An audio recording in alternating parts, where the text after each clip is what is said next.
Here's something that sounds impossible. The most effective way to defeat an enemy army isn't to destroy it.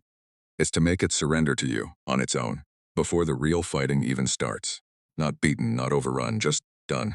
Soldiers walking out of their own positions, hands in the air, choosing to quit. An entire army defeating itself inside its own head. And here's what almost everyone gets wrong about how it's done. It is not just fear. Pure terror actually makes an enemy fight harder. The real tactic is a precise two-part formula. And when you combine those two ingredients exactly right, people will lay down their weapons and walk toward the very force that was about to kill them. Today I'll show you that formula. The war where it made tens of thousands surrender without a fight. And the disturbing truth that the same exact formula is being used to make you surrender in everyday life without you ever realizing it.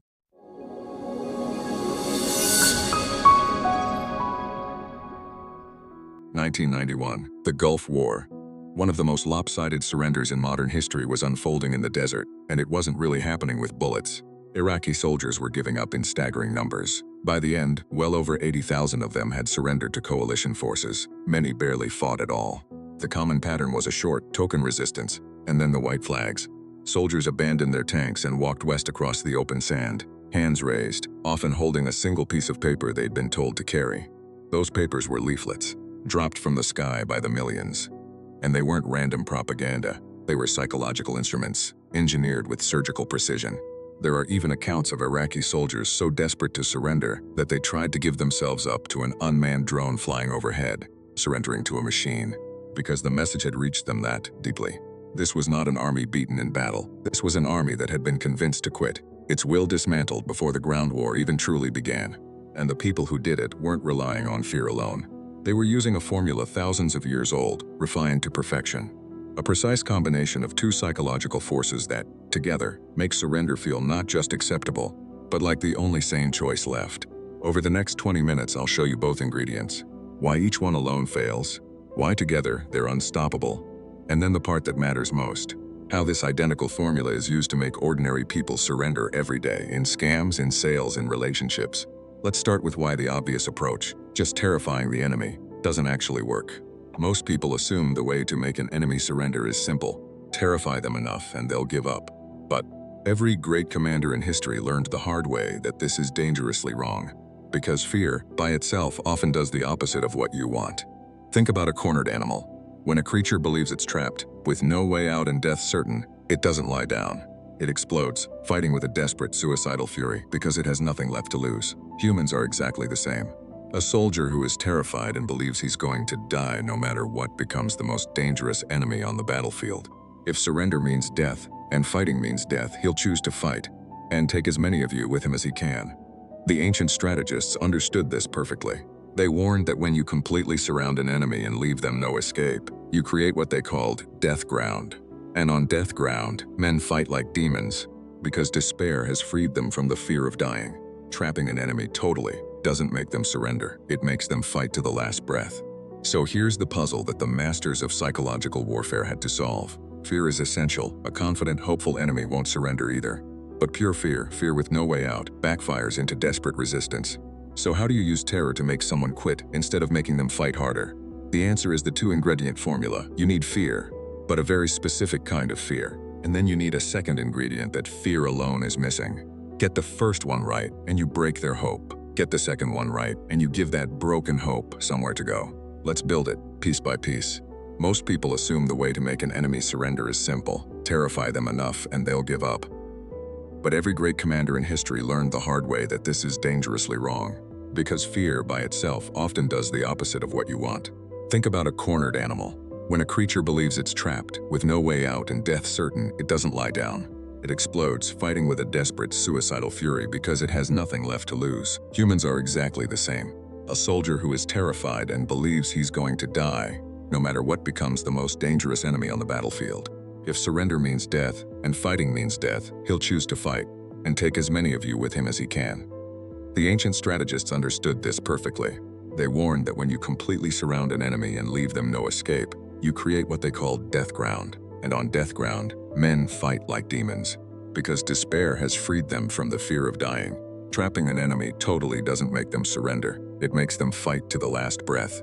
So here's the puzzle that the masters of psychological warfare had to solve. Fear is essential. A confident, hopeful enemy won't surrender either. But pure fear with no way out, backfires into desperate resistance. So how do you use terror to make someone quit, instead of making them fight harder? The answer is the two-ingredient formula. You need fear, but a very specific kind of fear. And then you need a second ingredient that fear alone is missing. Get the first one right, and you break their hope. Get the second one right, and you give that broken hope somewhere to go. Let's build it piece by piece. The second ingredient is the one almost everyone forgets, and it's the masterstroke. The ancient strategists put it as a rule. When you surround your enemy, always leave them a way out. Build them, as the saying goes, a golden bridge to retreat across. Never trap them completely, because an enemy with an escape route flees or surrenders, while an enemy with no escape fights to the death. So after you've crushed their hope, you do something that feels almost merciful. You offer them a safe, easy, dignified way to quit. And it has to be all three of those things. It has to be safe. They must believe that if they surrender, they will genuinely live and be treated decently. So the leaflets didn't just say give up. They promised humane treatment. They showed pictures of surrendered soldiers being fed, unharmed, alive. Because a soldier who fears he'll be executed if he surrenders will keep fighting. You have to make surrender survivable in his mind. It has to be easy. They must know exactly how to do it without getting killed in the attempt. So the leaflets gave precise, simple instructions. Unload your weapon, stack it, raise your hands, walk this direction, wait. They turned surrender into a clear, step-by-step procedure a terrified man could follow. They even made the leaflet itself a safe conduct pass, a physical object he could clutch and hold up, something tangible that felt like protection. And it has to be face-saving. It can't feel like cowardice or betrayal. So the messaging reframed surrender as the wise, loving choice. Think of your family. Think of your children who need you alive. You've done enough, yeah. There's no shame in going home to the people who need you. It transformed quitting from an act of weakness into an act of love and survival. The soldier wasn't giving up. He was choosing to live for his family. Now look at what you've built. On one side, total hopelessness. You cannot win. Death is certain if you stay. On the other side, a safe, easy, honorable door marked survive. Go home to your family. The fear pushes him. The bridge pulls him. And caught between them, the soldier walks across the bridge on his own 2 feet, convinced it was his own decision. That is the formula. And in that desert, it worked tens of thousands of times. Put the two ingredients together and you get one of the strangest sights in modern warfare. An army defeating itself. Not destroyed, dissolved. Over 80,000 soldiers choosing, individually, to lay down their arms and walk toward the enemy, many before they'd fired a serious shot. Step back and appreciate how efficient this is. Every one of those surrenders is a victory that cost almost nothing. No bloody battle to win that position. No lives lost taking it. The enemy soldier did the work himself. He weighed hopelessness against a safe exit and concluded, rationally, that surrender was the smart choice. From his point of view, he made a free decision to save his own life. From the strategist's point of view, that free decision was engineered, leaflet by leaflet, day by day, with precision. This is the deepest truth of psychological warfare, the one this whole channel keeps circling. The most complete victory isn't when you overpower someone.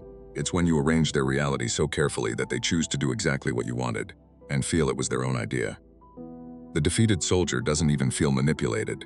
He feels like a survivor who made a wise call. He thanks you for the bridge you built specifically to capture him. And the second you understand this formula, manufactured hopelessness plus a safe, easy, face-saving exit, you cannot unsee it, because it did not stay on the battlefield. It is quietly one of the most common manipulation tactics used on ordinary people every single day, including almost certainly on you. Let me show you where it's hiding. Once you know the formula, crush hope, and offer the one safe exit, you'll start spotting it everywhere manipulation happens, because it works on any frightened human mind, not just soldiers. Look at scams. A scammer's entire method is this exact two-step. First, manufactured hopelessness and panic. Your account has been hacked. Your money is being stolen right now. You will lose everything. There's no time. They flood you with doom until your thinking shuts down, exactly like that bombardment. Then, the golden bridge. But there is one way to save yourself. Just transfer the money to this safe account. Just read me this code. Do exactly these steps right now, and you'll be safe. Fear pushes, the exit pulls, and panicked people walk across that bridge, straight into the trap, and feel, in the moment, like they're rescuing themselves. Look at high-pressure sales. First the doom. This problem is catastrophic, urgent, and getting worse by the second. Then the single exit. This one product, bought right now, before this deal disappears, is your only way out. Same formula. Look at coercive controlling relationships. This is the darkest one. First, the slow manufacturing of hopelessness. You're isolated from friends, told you're worthless, made to believe you could never survive on your own. then the bridge, staying with me doing what I say, is your only safe option. The despair and the rescue come from the very same person. So here is your defense, and it's a single, powerful question. Whenever you feel a sudden flood of fear, doom, or urgency, and the person who created that feeling happens to be holding the one convenient exit, stop. Because that's the formula firing. In real life, genuine emergencies almost never come neatly packaged with a single, urgent escape route that conveniently benefits the messenger. When the same hand that lit the fire is selling you the exit is the trap. The cure is simple but hard in the moment. Refuse to cross any bridge while you're panicking. Step back, slow down. Hope is not as dead as they need you to believe. That hopelessness was manufactured, and so was the door. So remember the formula, because it's 3,000 years old and it's aimed at you today. Crush the hope, then build the bridge. Make someone believe resistance is pointless, then hand them the one easy, safe, face-saving way out, and they will defeat themselves, walk through your door, and thank you for it. It conquered armies without firing a shot, and in smaller, quieter forms, it's used on regular people every single day, by scammers, manipulators, and anyone who profits from your panic. The defense was never to be fearless. It's to recognize when your hopelessness has been manufactured, and to never cross a bridge built by the same hand that lit the fire behind you. Next time, we step away from the battlefield entirely and into a quiet laboratory where an ordinary, decent person was convinced to deliver what they believed were agonizing, even deadly electric shocks to a stranger, for no reason other than a calm voice in a lab coat telling them to continue. It's one of the most disturbing experiments ever run, and what it reveals about you is hard to forget. Subscribe, and let's keep pulling these threads. This is Never Heard About.